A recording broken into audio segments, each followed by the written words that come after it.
Hello and welcome to a new series of, effectively bulletins on YouTube.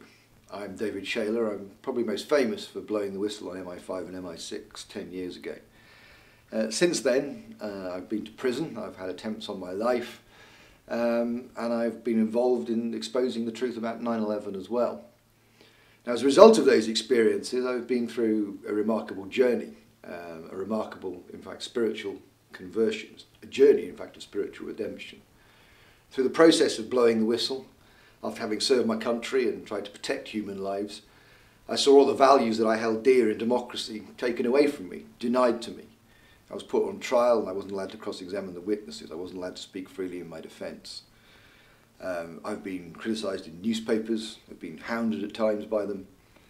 And as a result of that, of course, and having been to prison for telling the truth about how MI6 funded our terrorist enemies in Al-Qaeda, I was in a very dark place.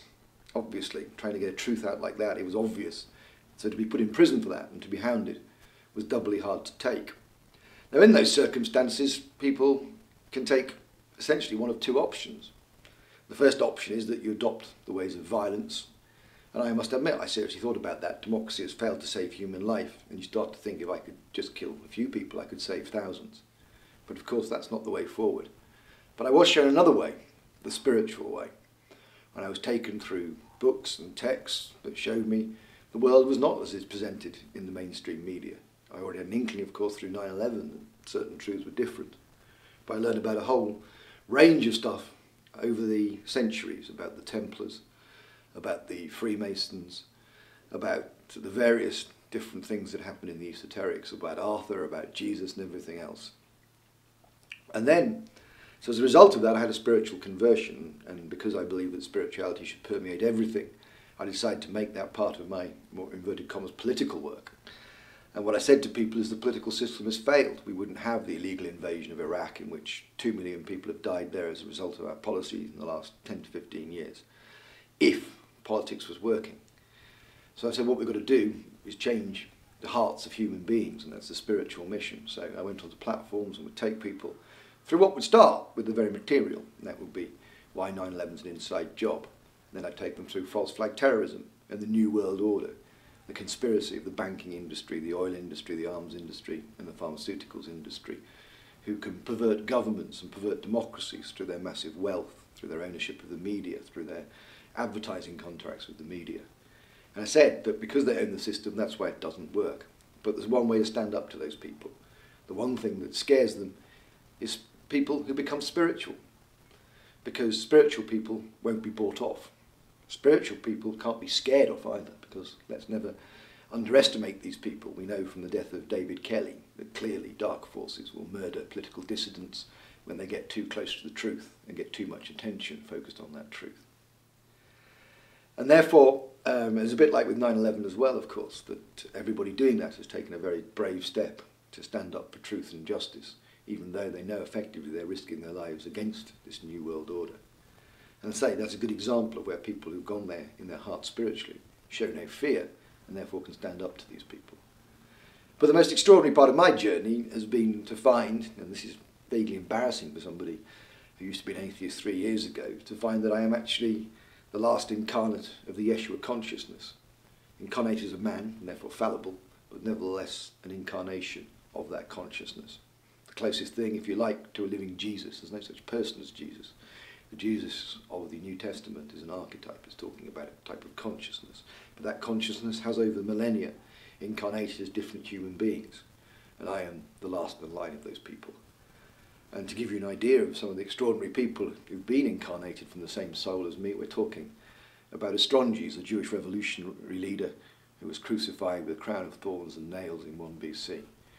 We're talking about Arthur of the Britons. We're talking about Leonardo da Vinci. We're talking about Mark Antony and Lawrence of Arabia. And when I studied these people's lives, I realised they'd done much the same things that I'd done in my life.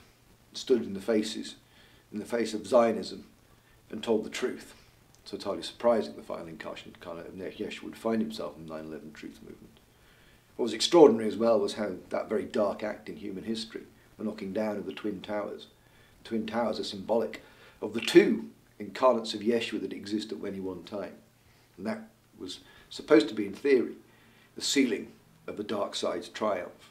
But in fact what it did, as I say, was open the opportunity for enormous light for so many people. As I say, I am the closest thing to a living Jesus.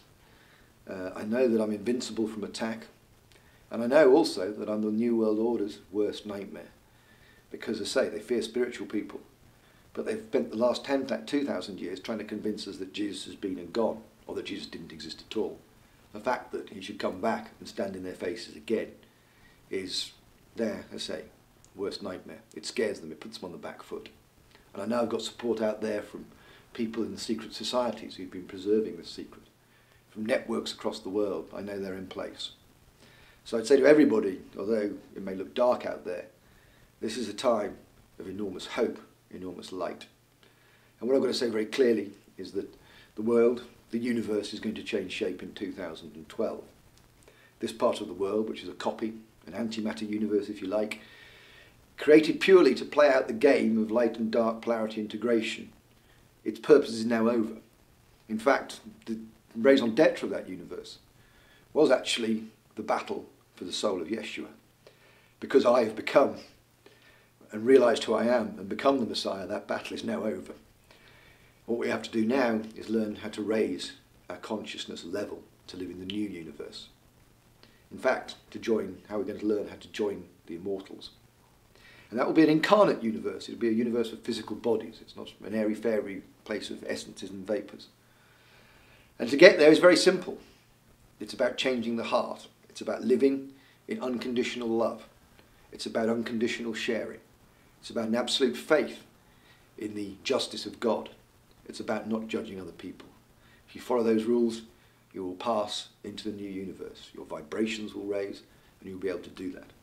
As part of that process, of course, you will confront darkness, the darkness that is still attached to you from times of anger and hatred in your lives. We all have them. And what we have to do is confront those things. But if we confront them, and are truly sorry for them, if, in other words, we repent over them, we wipe the slate clean. And that will make it easier for us to ascend. So I'm saying to everybody in humanity, everybody can ascend. I'm saying to the Zionists, I'm saying to every torturer, I'm saying to every man holding a gun, that it's over, but you can be saved. You can be truly sorry for what you have done and take your place in the new universe.